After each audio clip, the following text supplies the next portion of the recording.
भाई बहुत गर्मी है। Hello hello hello guys.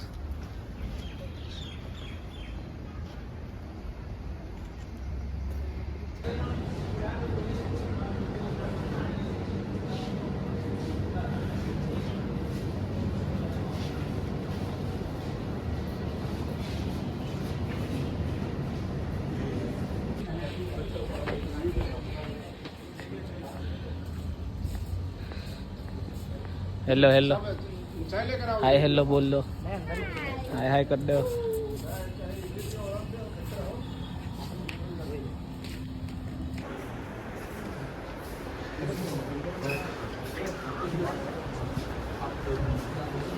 What's up boys?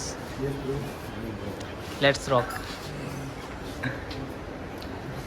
सही वाले। गुजरात में कुल 29 ट्राइब्स हैं, कम्युनिटीज हैं, ट्राइबल कम्युनिटीज हैं।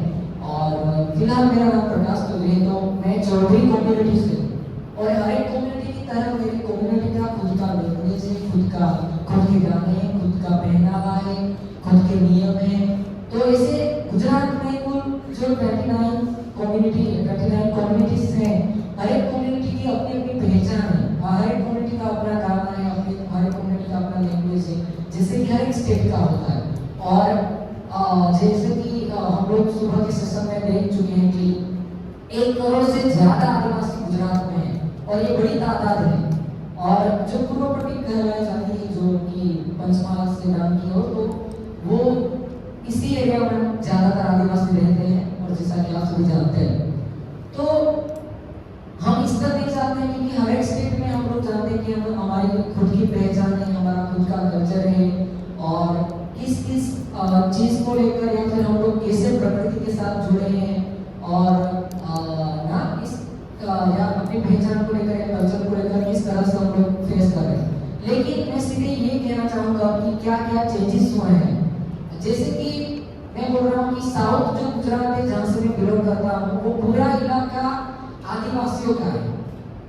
और जबकि मैं मेरा स्टडी भी एनवायरमेंटल साइंस के साथ है फिलहाल, ना दूसरे कुछ प्लेटफॉर्म से जहाँ पे भी इसी चीज को लेकर काम कर रहा हूँ। तो एक चीज कि जो हम लोग देख रहे हैं कि आजकल जो क्लाइमेट चेंज का जो इश्यू ज्यादातर बहुत ना एक वैश्विक फलक पर हो, या फिर हमारे यहाँ पे भी क्लाइमेट चेंज का इश्यू ज्यादा चला हुआ है। तो साउथ गुजरात की बात करें हम, तो 20 या 30 साल पहले वहाँ पे बहुत अच्छा लाइक वेदर रहता था। जैसा कि हम लोग मौसम को देखिए, तो तीनों जो मौसम हुआ करती थी वो अच्छी तरह से प्रॉपर चलती थी। लेकिन अभी जो हम लोग फिलहाल जो रिसर्च कर रहे हैं, इसके अनुसार देखें तो पिछले 5 या 10 सालों में बहुत सारे पेड़ काटे गए हैं और जंगल का जो इलाका है वो कम हुआ है, जिसकी वजह से आप देखेंगे कि साउथ गुजरात में भी अभी लाइक पूरी तरह से जो वेदर का चेंज हुआ है, फिर पूरी तरह से मौसम जो डिस्टर्ब हुआ है वो पूरी तरह से हो चुका है। और जिसके मुताबिक हम लोग देख रहे हैं कि इसका रीजन एक ही था, क्योंकि साउथ गुजरात में पूरी तरह से आदिवासी रहते आ रहे हैं। और हम लोग देखते हैं कि जैसे किस तरह से हम लोग प्रकृति के साथ जुड़े हैं। जब हम लोग देखते हैं आदिवासी कम्युनिटीज का कि हमारे यहाँ जो चाइल्ड का बर्थ होता है या फिर कोई मैरिज सेरेमनी होती है, कोई डेथ सेरेमनी होती है, तो ये सभी जो सेरेमनीज होती है वो कहीं ना कहीं किसी चीज में प्रकृति के साथ जुड़ी हुई होती है। कोई ऐसा रीति रिवाज नहीं है कि जो शायद प्रकृति के साथ कनेक्टेड नहीं है।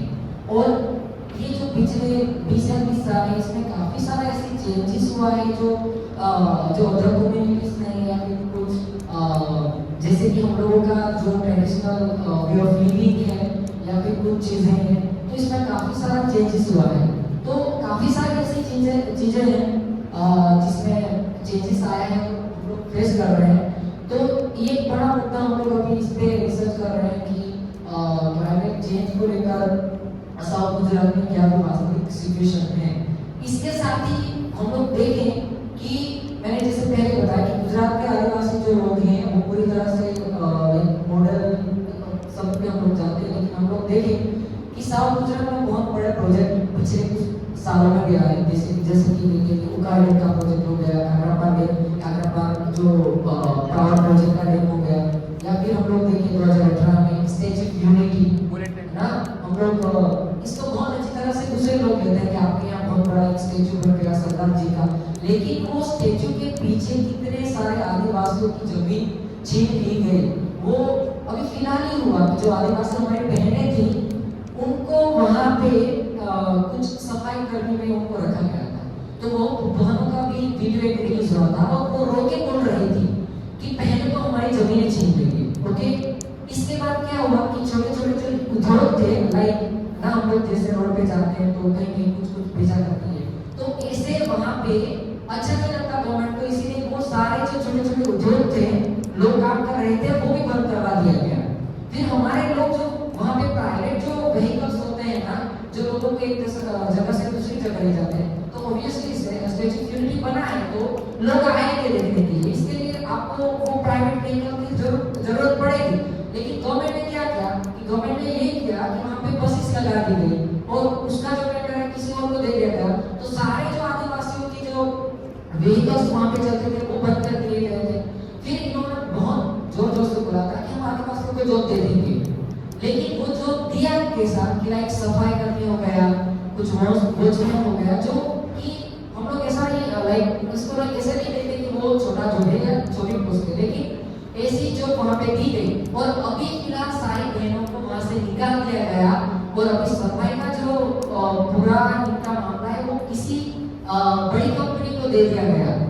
तो ऐसी कुछ हालत वहाँ पे स्टैच्यू ऑफ यूनिटी की वजह से हुए हैं और वैसे ही हालत अभी हो रहे हैं तापीपानी प्रोजेक्ट योजना में, जिसके तहत साउथ गुजरात में 5 डैम्स बनने वाले हैं, वो हमारे इलाके में ही। तो ये जब डैम्स बनेंगे तो पानी रोका जाएगा, तो पानी रुकेगा तो आगे की रात में प्रॉब्लम होगा, पीछे की रात में प्रॉब्लम होगा। मछुआरे जो ना मछलियों के जो बीज वहाँ पे पालन करते हैं इसको प्रॉब्लम होगा। और सबसे बढ़िया चीज की पानी का अगर बहाव रुक जाएगा तो पीछे जो इलाका है वहाँ पे जो हरे भरे मैदान है, घने जंगल है, तो वहाँ से वहाँ पानी कैसे मिलेगा, तो इसका डायरेक्ट वो असर होगा। और सबसे बढ़िया चीज साउथ गुजरात में हम देखें तो बहुत सारे ऐसे वाइल्ड ना जो एनिमल जंगल में रहते हैं, तो उसमें भी होगा क्योंकि काफी सारा कंस्ट्रक्शन का काम भी चल रहा है। तो इसकी वजह से सारा डिस्टर्बेंस क्यों होता है कि हम जैसे कि हम लोग जंगलों में ही रहते हैं, गाँव से ही आते हैं, तो हम लोग ही नहीं रहते वहाँ पे, आदिवासी कम्युनिटीज ही नहीं रहती, लेकिन वहाँ पे रहते हैं वाइल्ड एनिमल्स भी रहते हैं, कुछ जो जीव होते हैं जो जंगलों में रहते हैं वे हम सभी जानते हैं। तो काफी सारा डिस्टर्बेंस अभी साउथ गुजरात में हो रहा है और डैम्स बनेंगे इसका असर बहुत बड़ा होने वाला है। और सीधे तौर पे 75 विलेजेस के काफी सारे लोग डिस्प्लेस होंगे और ये हम लोग देख चुके हैं उकाई डैम में और स्टैच्यू ऑफ यूनिटी में भी। इसीलिए हम लोग लाइक इस चीज को लेकर काफी सारे आंदोलन भी हुए हैं और हम लोग इसमें इन्वॉल्व भी थे। तो ऐसे कुछ प्रॉब्लम्स वहाँ पे चल रही है, जैसे ही भारतमाला प्रोजेक्ट जो हाईवे का प्रोजेक्ट है इसमें चल रहा है। तो अब जो टॉपिक इस पे आते हैं तो एक ऐसी काफी सारी चीजें हैं जिसको देखकर हमें लगता है कि मैं बार-बार यही कहता हूँ कि हमको लगता है कि हम लोग चारों ओर से गिर चुके हैं।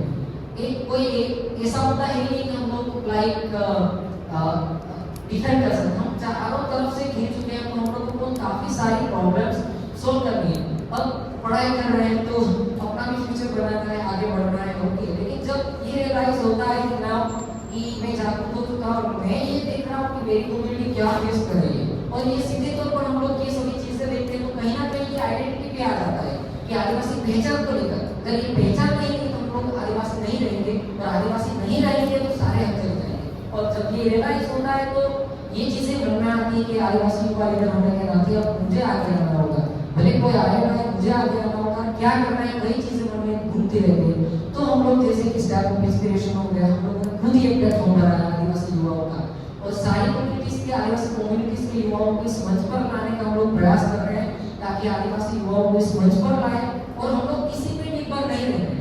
हम लोग ये सोच रहे हैं कि हम खुद आगे एक मंच पर आए और एक मंच पर आकर ऐसी लीडरशिप लाइक क्रिएट करें कि जो खुद से आए। अगर मैं लीडर बनता हूँ तो एक ऐसी लीडरशिप आनी चाहिए कि मुझे देखकर दूसरों को लगे कि नहीं मुझे भी इन जैसा बनना है और अपनी कम्युनिटी के लिए आगे करना है। तो अगर हम अच्छे से अपने लीडर्स को तैयार करेंगे जो हर एक फील्ड में अगर लड़ पाएंगे, हर एक फील्ड में आगे आना होगा और मैं यही मानता हूँ कि हर एक फील्ड में आदिवासी युवाओं को आगे आना होगा और हम अपने कम्युनिटी का अगर रिप्रेजेंटेशन वहाँ पे करेंगे तो कहीं ना कहीं हर एक जगह हम लोग अपना अपना योगदान दे सकेंगे और लड़ सकेंगे।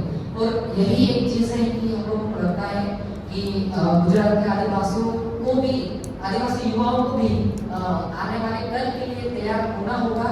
और पिछले 2-3 साल से हम लोग लगातार ये प्रयास कर रहे हैं कि आने वाले कल के लिए हम लोग तैयार रहें और पढ़ाई भी कर रहे हैं और लड़ाई भी लड़ रहे हैं। और लड़ाई के लिए यकीनन हम लोगों को खुद तैयार रहना होगा। तो हम लोगों को 3 लाइक हम लोग बोलते हैं सशक्त, खुद को सशक्त बनाना है और फिर संघर्ष तो करना ही है और संगठित रहना है। तो हम लोग 3 ही चीजें बोलते हैं, सशक्त, संगठित और संघर्ष। सशक्त बनना है, हम लोगों को संगठित रहना है और संघर्ष करना है। और बिना संघर्ष के साथ मुझे नहीं लगता कि आने वाले कल के लिए हम लोग लड़ पाएंगे, तैयार हो पाएंगे। तो इन शॉर्ट मैं ज़्यादा नहीं बोलूँगा क्योंकि दूसरे लीडर्स भी बोलेंगे। तो यही है कि आने वाले कल के लिए हम खुद को तैयार कर रहे हैं और यही एक मोटो है कि इसके लिए हमें जो भी प्लेटफॉर्म मिले, जहाँ पे भी मिले, तो हम लोग सीखने के लिए तैयार हैं, हम लोग आदान प्रदान करने के लिए तैयार हैं, हम लोग जाने के लिए तैयार हैं, लेकिन तैयार होंगे, लड़ेंगे। और मुझे लगता है कि हम अपनी कम्युनिटी को यकीनन आगे ले जाएंगे। Thank you.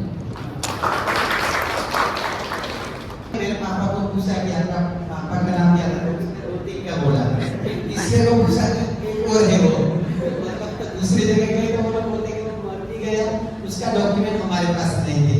और कोई को पूछा तो वो लोग बोलते थे कि आप लोग डॉक्यूमेंट लेके जाओगे तो फिर जमीन का आप लोग अपने नाम पे करोगे तो डॉक्यूमेंट्स नहीं दे पाएंगे, वगैरह वगैरह बहुत सारा इश्यू हुआ। तो हमने भी दिमाग लगाया कि आदिवासी दिमाग तो लगाना पड़ेगा। हमने क्या किया, सबका आधे रिलेटिव का नाम नहीं लिखा, थोड़ा बहुत का लिखा और एक वकील के पास गए। हमने भी बोला ये जो आदमी है उसका वो डेथ सर्टिफिकेट नहीं है, सबको मार दो। बहुत सारे बुजुर्ग आदमी थे, वो बोल रहे थे इतने सालों के मारोगे तो फिर कैसे चलेगा। हमने बोला कि हमको जो डॉक्यूमेंट चाहिए आइडेंटिटी के लिए कि हमारे यहाँ से उसके चलते फिर हम लोगों ने भी बोला कि ये आदमी मर गया है, तो मार दिया, मतलब थोड़े बहुत फर्क था। उसके बाद हम एग्जीक्यूटिव ऑफिसर मतलब मामलतदार ऑफिस में गए। तो उस टाइम में करीबन 4:30 बजे हो गए थे, तो वो लोग का टी का ब्रेक हो गया था। तो मैंने क्लार्क को पूछा कि अपना हमारा मामलतदार कौन है, तो बोला कि आप लोग नहीं पहचानते। तो मैंने बोला कि कभी तो उसका नाम नहीं पड़ा, लेकिन देख लेंगे। फिर हम लोग सेकंड फ्लोर पर गए तो वहाँ ऐसे मामलतदार पैर पे पैर डाल के बैठे थे, उसके कर्मचारी लोग भी कंप्यूटर पे बैठे थे और काम कर रहे थे। तो मैं जाके वहाँ बोला यहाँ मामलतदार कौन है, तो मैं हूँ, इसको आइडेंटिफाई देना पड़ा कि मैं हूँ। फिर हम बोल रहे हैं ऐसे डॉक्यूमेंट दे दिया, बोल रहे सर ये हमारा कास्ट सर्टिफिकेट लेना है, तो हमारे पास थोड़े बहुत डॉक्यूमेंट नहीं है, तो आप थोड़ा कुछ करो ना। वो बोलते हैं कि आपको पूरे डॉक्यूमेंट लाना पड़ेगा। उस कोरोना के टाइम में हमारे घर को तकरीबन 9,000 आसपास पैसे खर्च हो चुके थे। डेली 2 बार नांदेड़ से गाँव मिनिमम में 20 किलोमीटर पड़ता था, दिन में 2 जब लगा देते जाना आना ऐसे। फिर वो मामलतदार भी बोल रहा था कि आपको ये डॉक्यूमेंट देना ही पड़ेगा। फिर हमारी थोड़ा माइंड सटक गया, हमने बोला सर हम पढ़ लिख के ग्रेजुएशन तक आए हैं, आप एग्जीक्यूटिव ऑफिसर रहेगा, आप जवाबदार नागरिक हो, तो आपको एक सिग्नेचर के लिए इतना दिक्कत आपको क्यों होता है।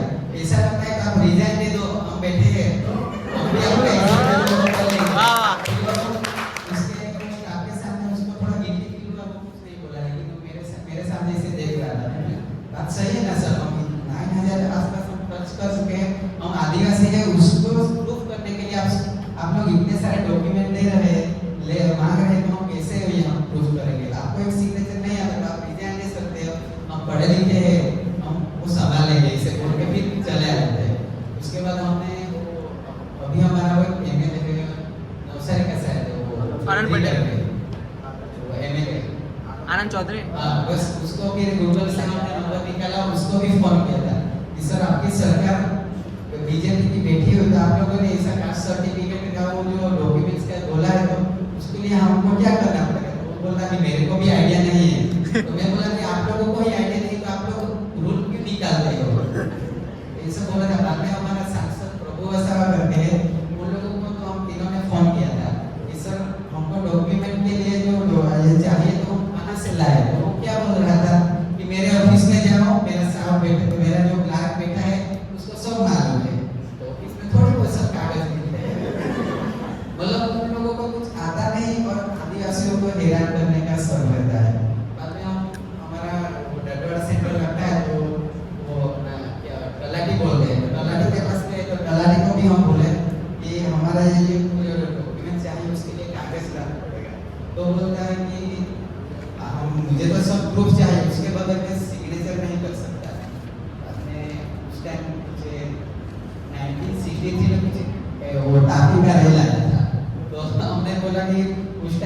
तापी में से रेल गया था तो पूरा मांडवी तहसील में पूरा पानी भर गया था, वो जो डॉक्यूमेंट सब लेके चले गए, तो उसको ढूंढने के लिए हमको सूरत और सागर में जाना पड़ेगा।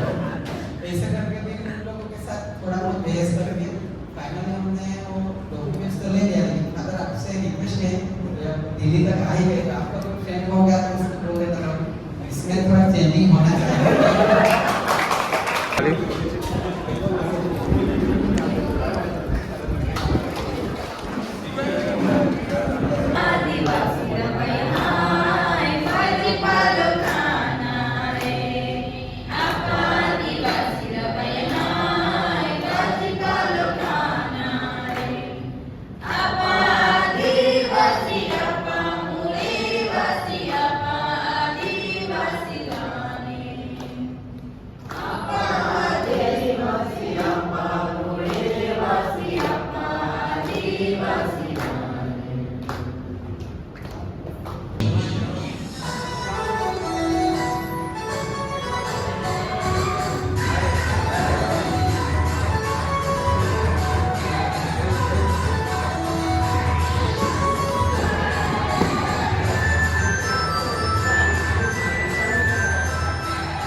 वैरायटी नहीं ला